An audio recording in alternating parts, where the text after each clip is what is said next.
Yeah, it just, it's being hidden. Yeah. But I think F11 does it still, Mhm. or does this one do it too? It should do it, yeah. That It one. should do it, yeah. I could find that one. Yeah. All right. Can you put that one? No, I prefer it the other way, but it's like that. I can still So on find Zoom those right now, we're seeing seals. You're seeing, I know, the. Not the. okay, you're only seeing Yeah, the, we're seeing. the notes. Hide presenter view. That better for everyone? Because it's, I hate the presenter view. I don't know why they created that. Yeah, all right, cool. So they're seeing the same thing as you. All right, and then I'm gonna get rid of this, so you don't see that. And then pretty soon those buttons will go away too. Reveal that. Awesome. All right, all right. I think we're working. I think everything's working. Awesome. All right,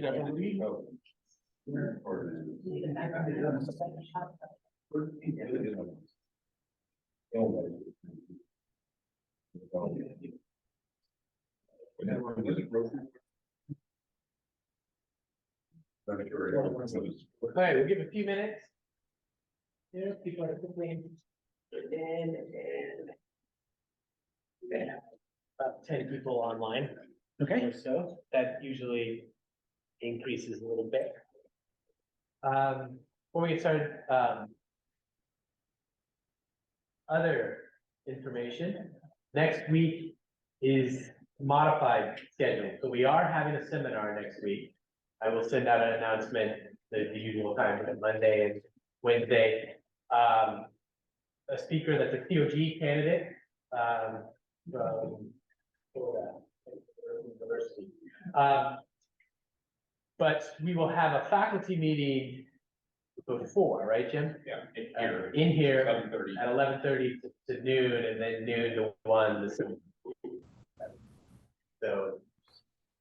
So faculty come to the faculty meeting, but everybody come to the seminar. Faculty don't leave at dinner. And then faculty don't. Part of this is designed to get a lot of people at the recruitment center. Okay.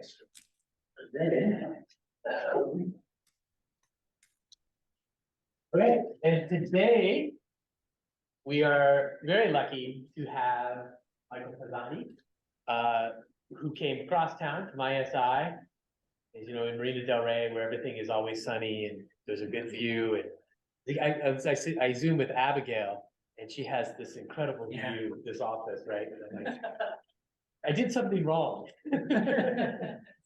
But anyways, talking to us today about explanation in artificial intelligence in medicine, and just a little bit, Michael is the principal scientist at USC's ISI currently. He's the director of AI for Health Center. And most recently, I think the most recent is you were vice chancellor for UC Riverside before coming to USC in the last 2 years, right? Is that the? Yeah, there was UCSD in between. Oh, UCSD. Not a, okay, but yeah, so welcome our speaker. Thank you, Michael. Thanks.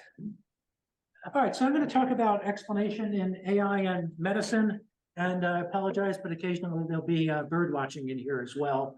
I do a lot of work in image analysis and mostly medical imaging, but when I actually do work with students, sometimes it's easier to do the birds, so they'll get thrown in there.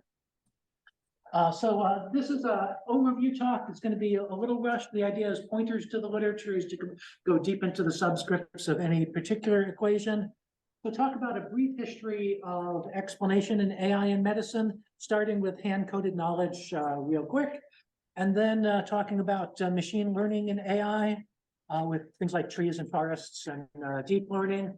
And then really talk about limitations in current research. A lot of my work is focused on explainable AI. Sometimes my work borders on psychology as well. I work with psychologists, and so that will pop up also. As an aside, just to mention about the center that we formed, at ISI, we're mainly funded by DARPA, and a lot of us do research in AI and computer vision. And a number of us have or want to apply that to medical problems. They were nice enough to actually give me half of the 5th floor of a building that overlooks the marina. There are visitor offices in there if you'd like to spend Friday with us. It's a great way to collaborate, or a semester on sabbatical.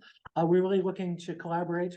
I'll tell you that most of us can't write a NIH proposal on our own. We need collaborators to understand about medicine to do that. So this is going to be just a real quick overview. So with hand-coded knowledge, things like decision trees, this is one for osteoarthritis. And essentially, this might be a flowchart that a nurse practitioner could follow. And so, for instance, you don't have arthritis if you're under 39 years old and there's no bony enlargement. That would be an explanation for, don't worry too much about that minor pain in your knee. On the other hand, if you're older and there's a bony enlargement, then you've got osteoarthritis. You may be familiar with rule-based systems from the 80s. This was an attempt to encode medical knowledge, and Myson being one of the most famous of those. And the idea is it's if-then rules, very logical. If the grain stem of the organism is gram-negative, etc., then you've got this bacteria. And you chain these rules together nicely and come up with an explanation. As an aside, around 1984, I actually worked on a system like this to do algebra tutoring. It explained how you solve linear and quadratic equations. It was deployed in Santa Monica High School. I was working at Rand at the time. And in algebra, there are these very logical rules, etc. In medicine, things are a little bit fuzzier. And so this didn't really work out as well as one might like, and is really rarely in practice these days. What is actually still being used are scoring systems where people come up with simple rules and simple point systems. So you have obstructive sleep apnea. If you're over 60 and your BMI is high and things of that sort, it's much less common in women. Just add all of these up, and if you're more than one, then that's a sign you've got sleep apnea. There's been actually some quite interesting work in learning these recently. Bert Uston, who is now at UCSD, has done some of that work. And in some ways, it's like learning logistic regression, but constrain yourself to small integers. This has also been used in image analysis. The simplest case is where someone looks at the image and says, well, is there an atypical pigment network? Is there a bluish veil? Etc. Again, you add these up. If it's over 7, then you've got melanoma. Also interesting work in having neural networks figure out whether there's a bluish veil or an atypical pattern, things of that sort. And we're going to be discussing some of that later on. But then along comes big data and machine learning, and in some ways it's not new. Electronic health records are much more prevalent now, and actually large ones. Easiest and really the most mature is tabular data of the sort that you can run, logistic regression, other things on. This is an example of a database that's downloadable from Irvine, where I used to be, on maternal health risk. And there's a number of variables, your age, your blood pressure, etc., and then an indication whether the patient was high risk or not, and a variety of algorithms, whether trees, Bayesian classifiers, or regression can deal with this. I actually worked on dementia screening with some people when I was at Irvine. There's databases, CRAD collects them, and it's rather simple tests to determine normal aging.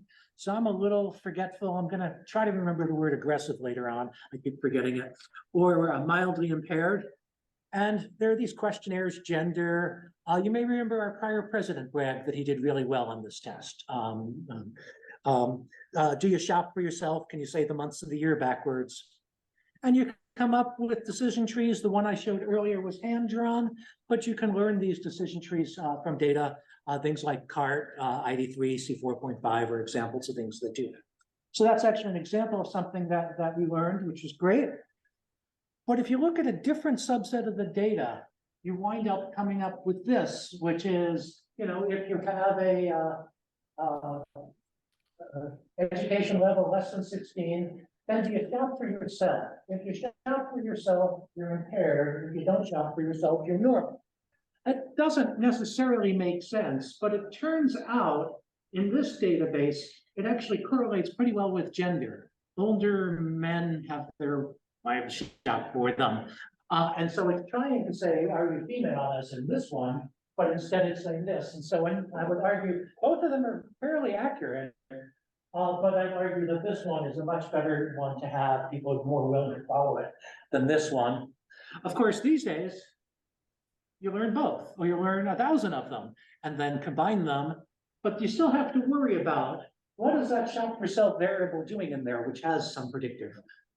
Yeah, I mean, in other words, is shop for self a confounder of the gender effect? Yes. That how we would state it, I guess. Yeah, the variables correlate, and yes. What's Is that? it just correlated or is it a confounder? It's just It's just correlated. correlated, so it could be an alternate predictor. Okay. It's correlated. Right, but I will tell you that I spent 13 years as a vice president, so I've forgotten some of my statistics. Yeah, it's definitely correlated. I'm just Yes. wondering if technically we think of, I mean, I guess it's not confounder. That's not really related, but yeah. Decision trees. Yeah, okay. Well, maybe you can help me out on the next one, because we're actually going to show how to address this problem with linear regression, which I'm sure you're sort of more familiar with, and now I have to jump to a different thing now. But how do you predict baseball players from salaries? Here's a database with that. You run standard multiple linear regression, and you come up with an equation that looks like this. The salary is in thousands of 0.9 times the on-base percentage, minus 0.8 times the batting average, 10 times the number of hits, but minus 18,000 for the double. So this was the real equation. Why would a player go from first to second if you lose $18,000 every time you're going to do that? But this is, I mean, that's what you're getting. Again, the variables are correlated. It's well known, So what do you do about it? But it's the solution I came up with is the same one that we had earlier, and it's called the global bias. People were more willing to accept a model or an explanation where the effect of each variable in combination with all the others is the same as the effect of that variable alone, or avoid negative interactions among the variables. At first, we did this by hand coding and saying, well, this variable makes the salary go up, strikeouts make the salary go down.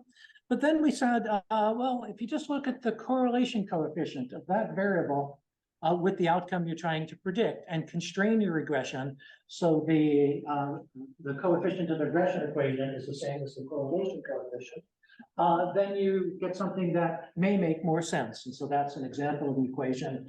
In some cases, it drops a variable out because it can't use it.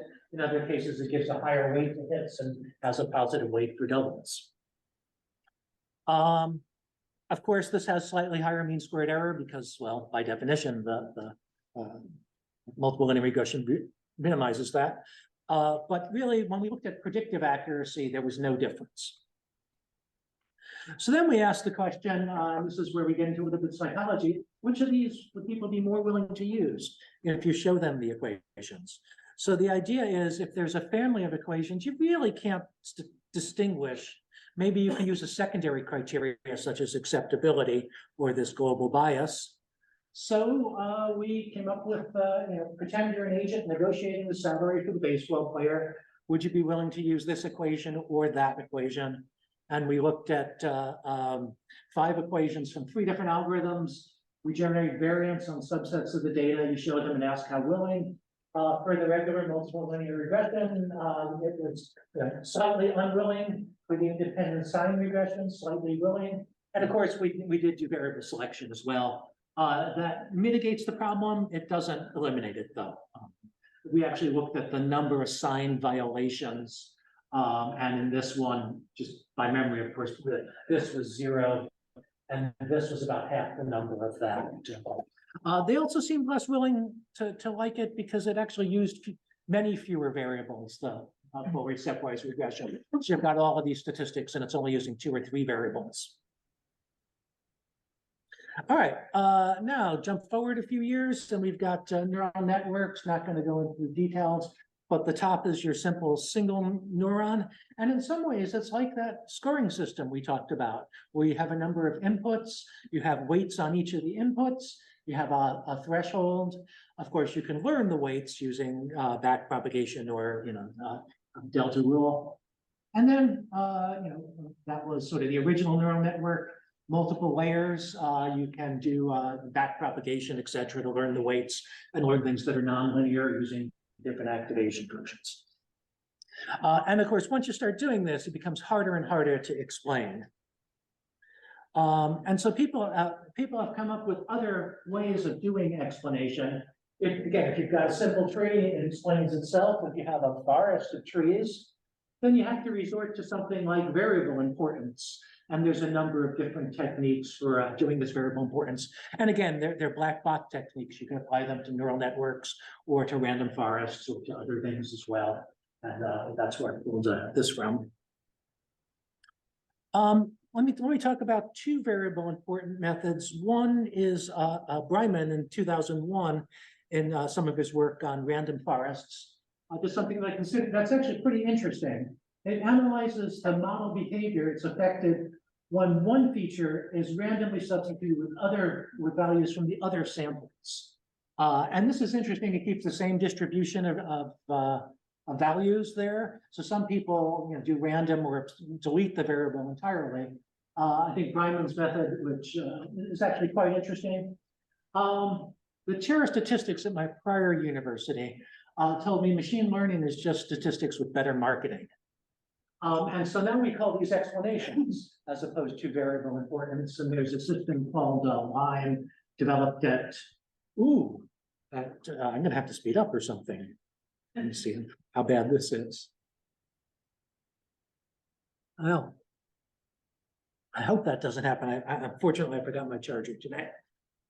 So then we can ask the question. I won't go into the details, but what it actually does is it looks at a single example, looks at all the attributes of those examples, and then changes the attributes, developing a new data set, and then uses something to explain that new data set, like the coefficients on regression, et cetera. So one question is variable importance an explanation at all? It might be a form of explanation, but it's not one that's been used much outside of machine learning. That is, explanation has existed for centuries. And when you have someone come up with a new form of explanation, you have to ask why sometimes. Let's see. So we were just talking about neural networks. I'm actually, in the interest of time, I know I lost 10 minutes. I'm going to skip ahead to using neural networks to classify medical images. This is a sort of classic problem here, where you feed it data, images of benign and images of melanoma, run it through a convolutional neural network, and out pops benign or melanoma. And in this case, here's an example of one where the neural network feeds every individual dermatologist a nice ROC curve. And of course, we spend most of our time between 3 different algorithms trying to get one to do better there than elsewhere. But again, this is it shows that there's a lot of promise. There is some promise to this, and indeed, it can be used in addition. I'm going to focus the rest of this talk on explainability. So there are some techniques to explain why the neural network works, which basically find the region that is most important, like the variable importance we talked about earlier, to the outcome. A couple different ways of doing that. And this is from the original paper where there's a dog, there's a cat in the image, Y that lights up the cat, there's a dog in the image. Or in work that I've been doing more recently, there's glaucoma in the optic nerve head. And why is there glaucoma? Because this particular area is atypical in some way. Lots of different ways of doing this explanation. What is the data input? Is it a pixel count? Yeah, the data input to the convolutional neural network is basically a 3D, 3-color image. So it's a matrix that's, in this case, 224 by 224 by 3. of real values, or 0 to 256, you know.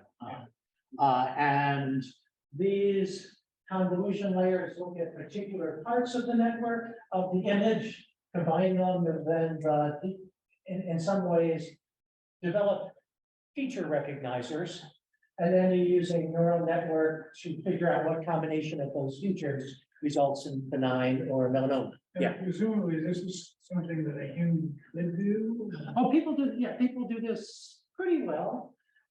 It's also worth pointing out that people do this by saying, this is likely melanoma, and then, you know, taking a piece, putting it in a lab and doing some analysis as opposed to just doing the image as well. So you might trade off the sensitivity specificity. My wife unfortunately has fair skin and she gets clipped a couple times a year, and most of the time it comes out negative. Sometimes it comes out positive. So for your next slide, though, the interpretation and what you showed there is your dog, cat, big picture. Going back to the deep learning part, is the interpretation, the variance important at a pooling level? Like it's identifying a layer that is interpretable and important. That's a good question. So there's a couple different approaches. I'm sort of outlining them here. Lots of different work in this. So one approach is you manipulate the images to see what changes are important, either obscuring or the line we talked about earlier. Another approach is you examine a particular layer, usually, you know, one of the later layers, and you see what's active there and you know where that is in the image.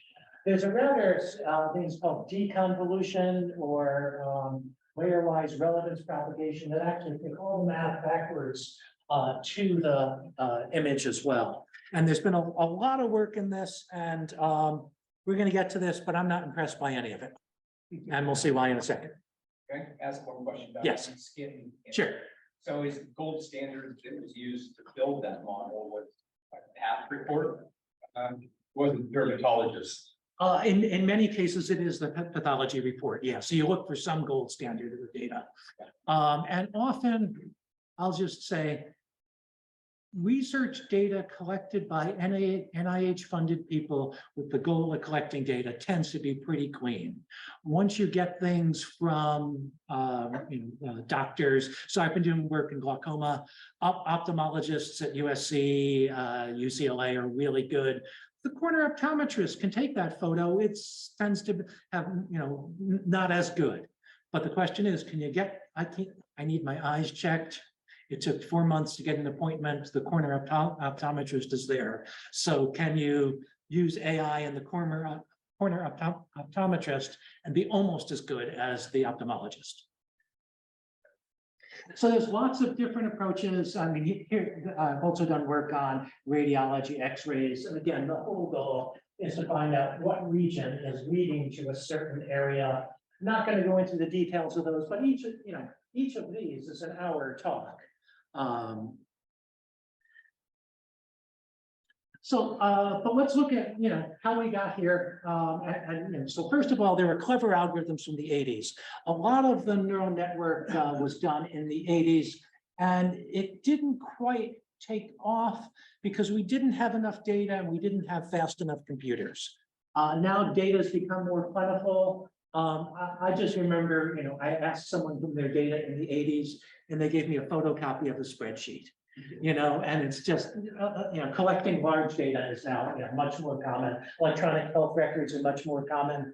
In the 80s, when I wanted to do this, you got insurance records. They told you what test was taken, but not what the laboratory values on those tests were. And so things are not perfect, but much better. Again, GPUs. Then we've got clever algorithms. We've got GitHub and archives. So now you can actually replicate someone's work in 4 hours. And it used to take 4 months, and lots of collaborations. And let me point out what happens if you don't collaborate. So this is looking at tabular data, but having asthma reduces the risk of severe outcome for pneumonia is something you get if you analyze on some of these data sets. Why? Because when you have asthma, it's so bad you get very aggressive treatment, and then you recover better than people who don't have asthma. Not everyone can get the aggressive treatment. But if you're just simply analyzing the data, you learn things that don't make sense at all. And there's been a lot of work on trying to make things make sense. Or let's do one of my favorite examples. So now we've developed all this nice stuff. Would you trust a robot to identify and remove cancerous moles? What if I told you that robot could explain itself? Not really very satisfying, the explanation is. And indeed, I've been working on a number of things, bird recognition, glaucoma, a little bit on melanoma, just with public data sets, COVID diagnosis, etc. And the difference is if you actually read a medical journal, you find things like this in it or this, and they're not the same sort of explanation at all. And I might trust an AI system that said, you need that mole removed because it's got a milky pink structure and an atypical pigment network, but one that just lights up the whole mole, I'm probably a little less willing to trust or believe in. So a lot of my work of late, I was funded by DARPA, and a lot of people in the project were doing this. And it's so contrasted with what you find in explanations. So then the question comes up, what's the role of an explanation? If it's developer-centric, it explains to the people with PhDs in computer science how it's working. But really, I think you want expert-informed. That is, it does what experts do, and user-centric. It creates explanations that the users expect because the experts are doing it. So if you go to grand rounds or something, you're very unlikely to find heat maps on an X-ray unless they're talking about AI, but you're more likely to say, well, there's a pleural effusion here. And I'm not the only one to point that out. Reviewers of various papers have astutely pointed out things like, it's not the method that's giving you the interpretation of the feature, it's the expert, the one that looks at the images. Let's look at the developer-centric, because it is a useful debugging tool. So here's some work in melanoma, and on a subset of the images, those with rulers in them are more likely to have melanoma than those without rulers in them, and it highlights the ruler. And in part because the size of the mole is important. If someone thinks it's suspicious, they put the ruler in there. They're less likely to do that if they don't think it's suspicious. So if you just naively analyze things, you find things like this. So this actually doesn't this tells you there's something wrong with your data, that you haven't collected good data, and your algorithm has discovered that, and that may be useful. This is where I don't have the video now, but spend some time actually studying radiologists as they explain X-rays. You won't see it here, but and by the way, Zoom has made this possible where it really wasn't possible prior, or it wasn't easy before Zoom. So you can Zoom with them, show them an X-ray, and they'll circle things and things like that on them. So we're walking through that. So we decided, can we replicate radiologists or ophthalmologists? And we thought we were doing this great innovative stuff until I chatted with a colleague of mine who's a psychologist at NASA. And she said, well, Lesko did that in the 80s as well. So in this nice typewritten report that I was able to find a copy of, he studied radiologists and looked at what they were looking at, etc. And the basic conclusion is, let's see, I'll do this one, then we'll go back to the next one. Basic conclusion is that our AI systems really aren't doing what the radiologists are doing. Oh yeah, I need to do this one actually. So one of the famous stars, Jeff Hinton of deep learning, has this great quote. I've got a video of it. Sorry, we don't see it, but we should stop training radiologists now. It's completely obvious within 5 years, deep learning is going to do better than radiologists. It's now 7 years later, 8, and we still have a radiology department. So maybe that's, he wasn't quite on very phenomenal work in mathematics, maybe not ideal in this particular situation. When COVID came out, a number of people, myself included, were funded to analyze X-rays or CTs. And then a few years later, some people did a review and looked at all the papers, and their review finds that none of them are potential clinical use due to methodological flaws or underlying biases. And in part, the data was collected so quickly, Well-meaning people analyzed a small subset of the data and discovered things. There's two different ways of doing an X-ray, from the back when you're standing up or from the front when you're lying in bed. And some of the things discovered that you're more likely to have pneumonia if the X-ray is taken. You're more likely to have COVID if the X-ray is taken from the front than from the back, because, well, some people couldn't stand up easily. They were in the hospital bed. So how do you get around, a lot of what I've been focusing on is how you can get around some of that. Let's see. And in part, radiologists don't just map from images to outcomes. There are these intermediate features they talk about. And again, I showed this earlier, but there's linear opacities, crazy paving patterns. They think of these great names for them. And again, the journal papers have arrows pointing to them. So the question I ask is, can we train our systems to do that? In melanoma, again, there are these signs, and you even teach people, teach individuals to screen their own melanoma. If it has an irregular border, if it's asymmetric, multiple colors. Eye exams are kind of interesting because if you look at the electronic health record by hand, people are drawing. There's a feature here, there's a feature there of the eyes. So I think one of the things that we need to do is look more and more at how the radiologist or the ophthalmologist or the dermatologist are working and replicate that in complete. So how do we do that? You take your neural network and you have it predict whether there's linear opacities, ground glass opacity, grounded opacities, as well as predicting whether there's pneumonia or you're healthy at the same time. Various ways of doing this. The way I prefer the most is called multitask learning, where you're simultaneously learning the features and the diagnosis. Some people take the diagnosis and put it here afterwards and learn the diagnosis from the features.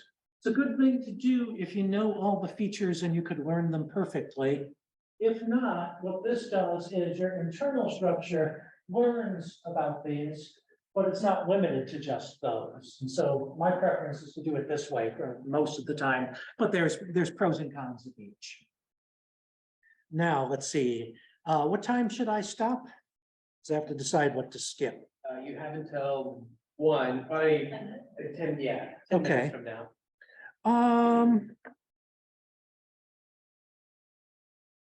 Would you rather me do more psychology or more AI? Yeah. Yeah, all right, we'll skip the psychology. Basically, people prefer the arrows. And so we have developed systems in the bird watching or glaucoma that can identify these intermediate features. A little bit further ahead in bird watching for reasons I'll explain in a second, but this is an American avocet, and it's a shorebird because it's got a wing bar, a very large bill, as opposed to lighting things up, soft again. And we're not perfect at it, it's not getting the bill perfectly, but it's getting close. No, I don't know how to ask. I was gonna So say, do you train these different features then? Yes, so we train it on, this is an avocet, it has a large bill, it has a wing. We don't tell it where the large bill is or where the wing Okay, is. so the arrow isn't part of the training. The arrow is not part of the training, the arrow is part of the output, which I think, sorry, Moto just discombobulated because of our stopping, but let's talk about where the arrow is first. So let's see, let's do this. Let's see, since you asked where the arrow is. The arrow just goes to the center of the heat map. The heat map is a matrix. You can treat it as the center mass of that using the standard equation from physics. And so that's where you point to things. So does it have a striped wing, a solid wing, So it's a modeled wing? interpreting the results, but it's not part of the training. It's not part of the training, it's But part of the. interpreting afterwards. Right, What features right, mean yes, and predict. right. So going backwards a little bit, one of the issues that we found is the reason it's sometimes not precise is because our deep learners are not designed to find every distinguishing feature. They're designed to find one way of separating the positive from the negative examples.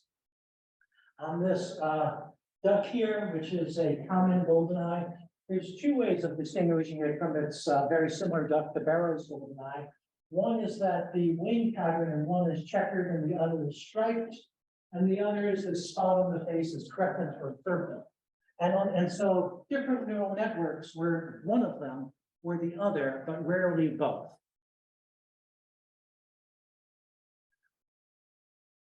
Right.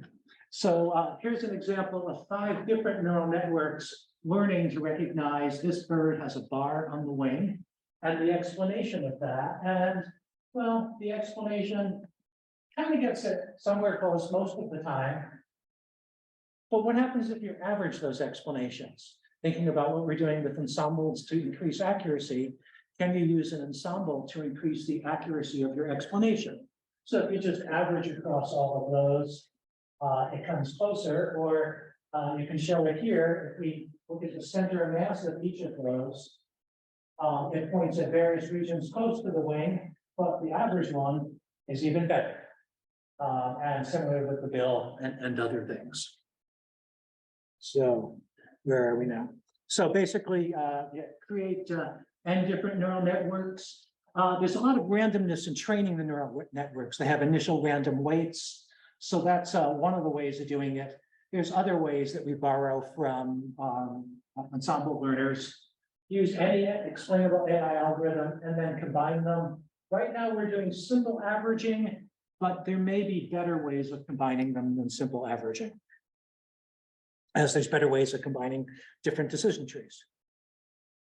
How do you tell if it's working? Now we'll get back to the melanoma data set. So in melanoma, there's a database that is publicly available. It's got 2 classes, healthy and melanoma, but it also has 5 binary attributes, like are there white streaks and are there a milky pattern? And then you compare your explanation of the white streak to where the white streaks really are and look at the overlap between them. One common measure of judging the overlap is you look at the intersection between these and divide it by the union of those. And if that's high, you found a good area. If it's low, you found a bad area. And not terribly surprising, our averaging technique improves that a bit. So if you just use one of the explainable algorithms, the intersection of their unions 0.17. If you average over several, you get to increase that slightly. And looking at the individual contributions, not going to go into the details right here, but the ensemble does a better job at increasing the intersection. That is, there's more overlap with ground truth. It finds more of the areas than any of the individual ones. It somewhat decreases the union. It finds fewer relevant areas, but perhaps not as much as increasing the intersection. And then, believe it or not, we showed examples. I'll wrap up with the psychology. We showed examples of the output of averaging over multiple models to a single one to bird watchers. And these are the sorts of areas that get highlighted. And we asked them, which of these do you prefer? If you were highlighting it, which areas would you prefer? So again, we showed them a picture and just said, this area highlights the important areas. I recommend using this highlighting.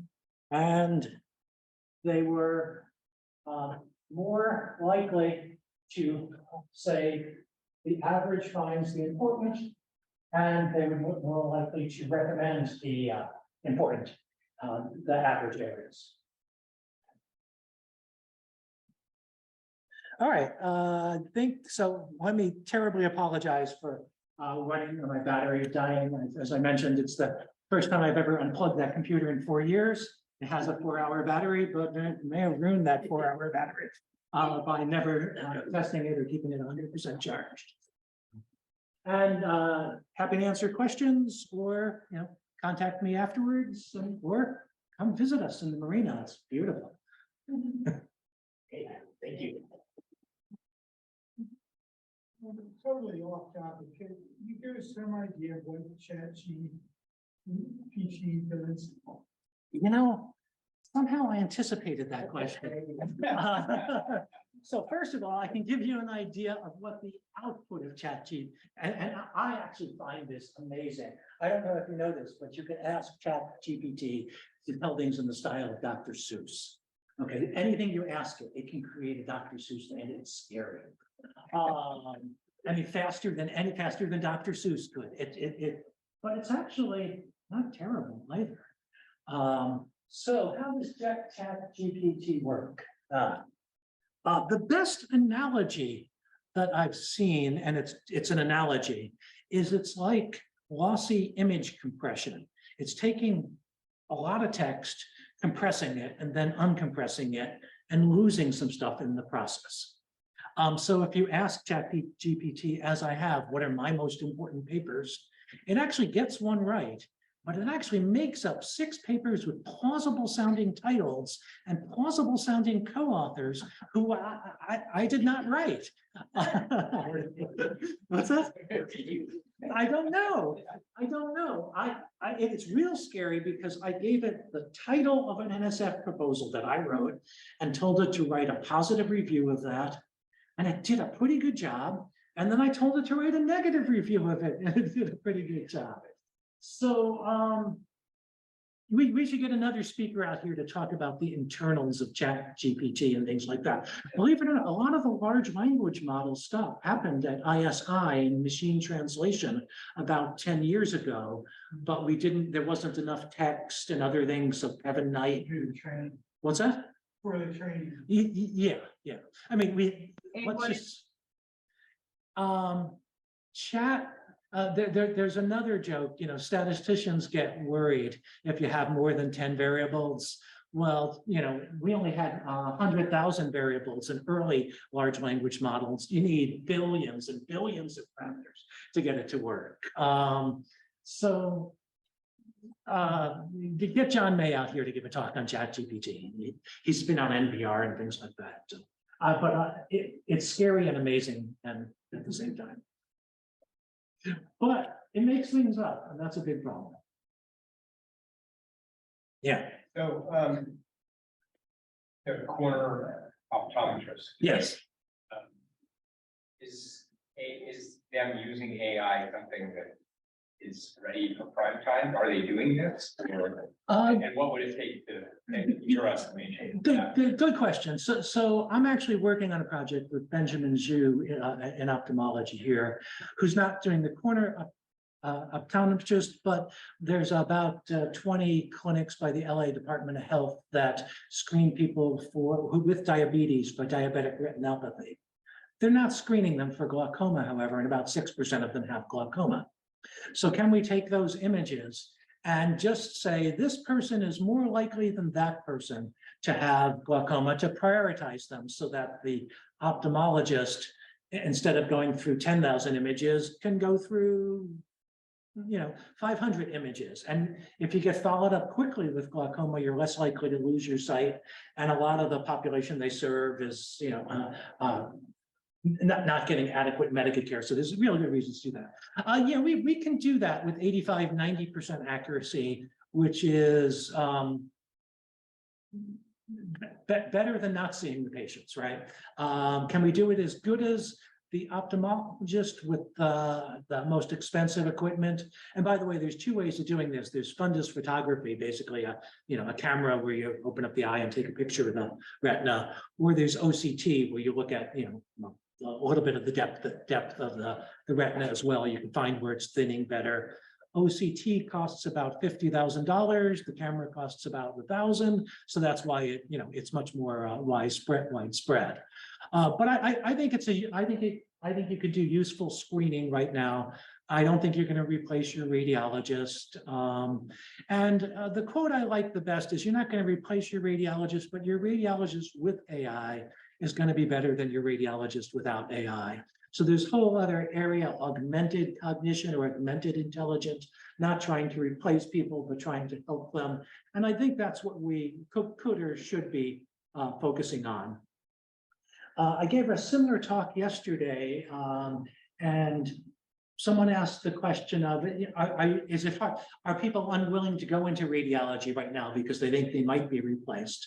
And I don't think that's happening yet, but it is actually happening in one area that I'm somewhat familiar with. My wife is retired now, but she was a court reporter. And so she did this transcription, while people are testifying and translated it. My daughter's now an attorney, and they're finding it hard to find court reporters, and people don't want to become court reporters because they suspect that automatic transcription will replace the whole field. So I'm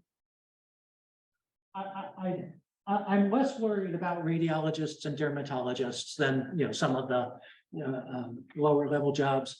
ChatGPT has been used to take your medical record and write the justification to the insurance company from that. That sounds like it'll save people some time and could be useful. And so I think people are tapping into things like that. But again, I haven't done work in language since the 80s, and not really familiar with all the details. I've seen the I heard today was about a dime to bring in. Oh, that's just how much the electricity costs, or I guess, I mean.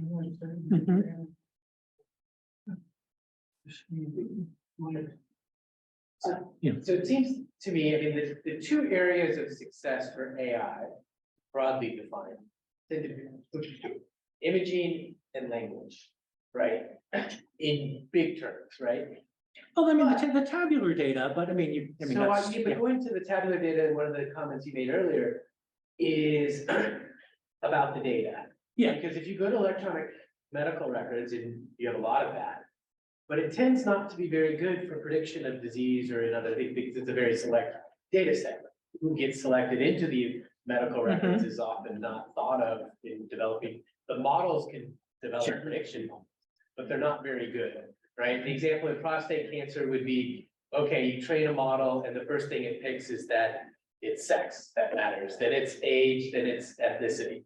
Well, we know those. What we want to know is something beyond that, right? yeah. And that's kind of where the limitations have come in the prediction models, I think. So I'm glad you brought that up, because there's the field at one point was called knowledge discovery from databases. And that's getting at what you are. Tell me something I don't know. Look at this data and tell me something I don't know. In gene discovery, I think you can argue that you need AI or statistics to do some of the work in gene discovery, which is useful in predictive medicine and things of that sort. So I would certainly call that a success. Again, it's related to the large language models, but AlphaFold, the folding protein problem. However, since I was at Rutgers and I know Helen Berman, who ran the protein data bank, she says they couldn't have done that without 20 years of my work. First, making really, really, really clean data, and then then AlphaFold works. But now people are using AlphaFold to do rational drug design as well. So there, I think there are some successes. Part of my work has been motivated by sort of emulating human learning, but more recently it's been on this knowledge discovery. What is an explanation? Can you replicate what the expert's doing in your image analysis, et cetera? And that's, well, I view that as how I'm going to spend my next few years, at least, if they give me that grant I wrote. Yeah. So I'm kind of curious about the idea of, you showed the neural network where you're basically adding extra outcome variables that are sort of the secondary explainer features. Yeah. And before you would have had a neural network with 1 million parameters that were all aimed at predicting disease, whereas now you've got them trying to predict these 10 or 20 different things.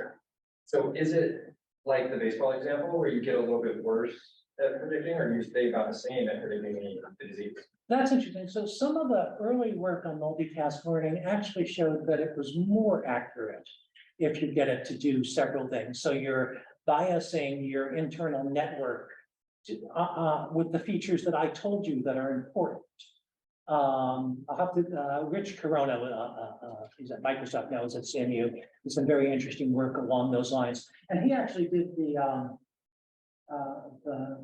high risk for pneumonia analysis that I showed earlier. He's also been very much working on explainable AI I was gonna include this in the talk and didn't get around to it. But his argument is that general additive models are producing on tabular data do as well as neural networks and produce things that are explainable, so. And, you know, I'm impressed by his results. But nothing on images comes close, handcrafted features, et cetera, what neural networks are doing now. Or, and again, 3D, MRI, fMRI, nothing beats that. Any other questions online or in the room? Or there's, I think there's a comment, so we need to. Yeah, we have it. Try to wrap up really quickly here. Thank you. We are meeting, since it is raining, we'll just meet up in the Biostatistics lounge. For people who want to continue the discussion. Thank you to those who joined. Oh, wait, there were. Okay, just.